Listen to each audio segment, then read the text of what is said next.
नमस्कार. निळा सलाममध्ये सर्वांचं स्वागत. आज आपण संतोष भाऊ जाधव यांच्या घरी आलेलो आहोत. यांची मुलगी लिटल फ्लॉवर शाळेमध्ये शिकत असून नवी पासची TC यांना पाहिजे. त्यासाठी हे अनेक दिवसापासून प्रयत्न करतात, पण शाळा ही पैशासाठी त्यांना त्रास देते. आपण जाणून घेऊया त्यांची काय भावना आहे. सर, काय सांगणार तुम्ही? माझी मुलगी 9वी पास TCसाठी मी 2 वर्षापासून त्यांना झटत आहे आणि उरलेले जे 30,000 रुपये ज्या ग्रेसी मॅडमने लिहून दिले होते ते आपण पेमेंट केलेली आहे.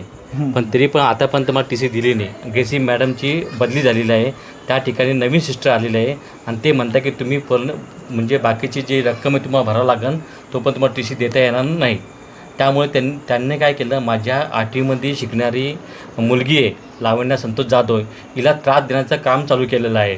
तिला बेंचवर उभा करणं, तिला वर्गाच्या बाहेर उभा करणं आणि मुलांमध्ये तिचा अपमान करणं हे खूप वाईट गोष्टी करत आहे. आणि त्यामुळं काही गोष्टी काय घडत आहे माहिती आहे का, की माझ्या मुलीला त्रास होत आहे. याच्या काही म्हणजे माझ्या मुलीच्या मनावर परिणाम होत आहे. त्या गोष्टीबद्दल तुम्ही काही हे केलं पाहिजे. साहेब, तुम्ही आजपर्यंत किती अर्ज दाखल केले? मी कमीत कमी 4 ते 5 अर्ज दाखल केलेले याच्या संदर्भात. मुख्याध्यापक सरांनी काय त्याच्याबद्दल मला काय केलं की ग्रेसी मॅडम यांनी मला काय आश्वासन दिलं की तुमचे 30,000 भरून द्या आणि तुमची म्हणजे फी क्लिअर होऊन जाईल. आपण त्यासाठी पण प्रयत्न आहे. म्हणजे 30,000 रुपये तुम्ही भरले का? भरले 30,000 भरले. 30,000 मी दिनांक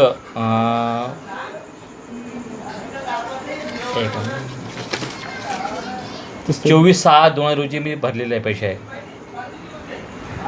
आणि आता त्यांचं काय म्हणणं आहे? त्यांचं म्हणणं आहे की बाकीची जी राहिलेली रक्कम आहे ते तुम्ही सुद्धा, पण बाकी रक्कम ज्या ग्रेसी मॅडमनं मला लिहून दिलेलं आहे, म्हणजे त्यांचं एक लेखी पद त्यांच्या हातानं स्वतः लिहून दिलेलं आहे, त्या हिशोबाने मी पैसे भरलेले आहे.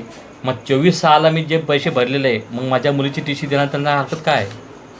आता काय म्हणणं आहे त्यांचं? काय म्हणणं आहे आता? त्यांचं म्हणणं काय की बाकीचे 1,22,000 रुपये तुमच्याकडे उरतात आणि त्याच्यासाठी लहान मुलाचं छळ करणं. माझ्या मुलीला काय करतं माहिती का, तिचं रिॲडमिशन बी करून घेत नाही आहे. मी 11,000 त्याचं ॲडमिशन पण नाही करत. नाही रिॲडमिशन करत नाही आहे. आणि मी 11,000 रुपये द्यायला तयार होतो रिॲडमिशन करायला. ते काय नाही, तू पहिले मोठ्या मुलीचे पैसे भरा, नंतर तिचं रिॲडमिशन करू.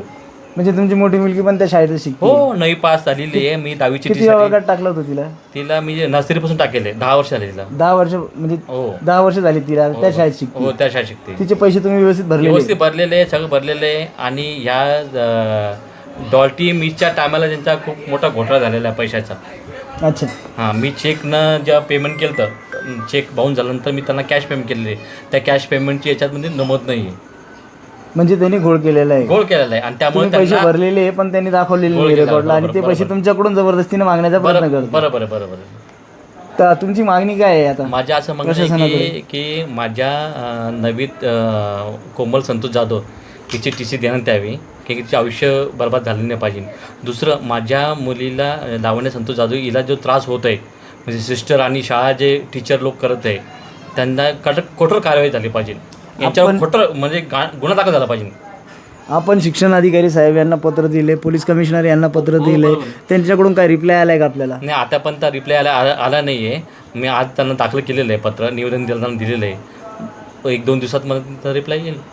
आपण एक सामाजिक कार्यकर्ते आणि असा मुलांवर अत्याचार होतो आहे, शाळेकडून त्यांच्याकडं असं दुर्लक्ष केलं जातं आहे, त्यांना त्रास दिला जातो आहे, तर आपलं काय भूमिका असणार? माझी अशी भूमिका आहे की माझ्या ज्या मुलाला त्रास झालेला आहे, बाकीच्या मुलांना त्रास नाही व्हावा. बाकीच्या म्हणजे मुलांना त्रास नाही व्हावा. फीसाठी किंवा तुम्ही परीक्षेला बसून देत नाही, किंवा त्यांना बेंचवर उभा करतात, म्हणजे गेटचे बाहेर उभा करायला लावतात.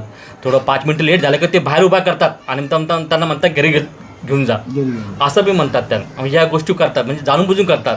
काम करतात की म्हणजे या लोकांनी फी भरली नाही म्हणून त्यांना जाणून बुजून घरी पाठवून देतात.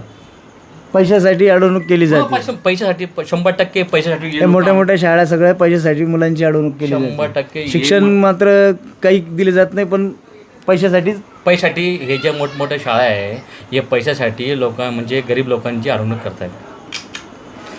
आपण बघत होतो आता संतोष जाधव सर यांच्याशी आपण चर्चा करत होतो. त्यांच्या मुलीवर अन्याय अत्याचार झालेला आहे. आपण त्या विद्यार्थिनीशी आता चर्चा करूया. ताई, काय सांगणार तुम्ही? ते मला काय करायचे, बाहेर उभा करायचे अजून फी नाही भरली तर ते मला बोलले होते की तुम्ही फी नाही भरली तर तुम्ही स्कूलमध्ये नका येऊ, ॲडमिशन नाही केलं तर. आणि बेंचवर उभा करायचे आणि कधी कधी बाहेर पण हाकलून द्यायचे स्कूलच्या फीज नाही भरली तर, आणि एक्झाम पण नाही द्यायची. मुख्याध्यापक तुम्हाला काय बोलत होते? मुख्याध्यापक सांगत होते की शिक्षक लोक सांगत होते ते? मग सिस्टर पण बोलली होती आणि टीचर पण बोलली. पैशाच्या बाबतीत बोलले की पैसे भरा वगैरे? हां, बोलले होते की तुम्ही फीज भरा, नाही भरले तर ते बाहेर उभा करायचे आणि एक्झाम पण नाही द्यायची. एक्झामला बसू दिलं नाही? नाही. आता तू कितवीला आहे? 8th standard. 8th standard. आता 9वीत गेली तर शाळेत तुला येऊ देतात का नाही येऊ देत? म्हणजे आता थोडंसं लेट झालं तर ते बाहेर उभा करून टाकते आणि बोलते की घरी चालले जा तुम्ही. म्हणजे जबरदस्ती तुला लवकरही गेली तरी तुला बाहेर उभं करतात आणि घरी पाठवून देतात. हो. आपण बघू शकता या विद्यार्थिनी आहे, त्यांना न्याय मिळावा अशी यांच्या वडिलांनी प्रशासनाकडे विनंती केली आहे. आपण बघूया आता यात काय होतं पुढे.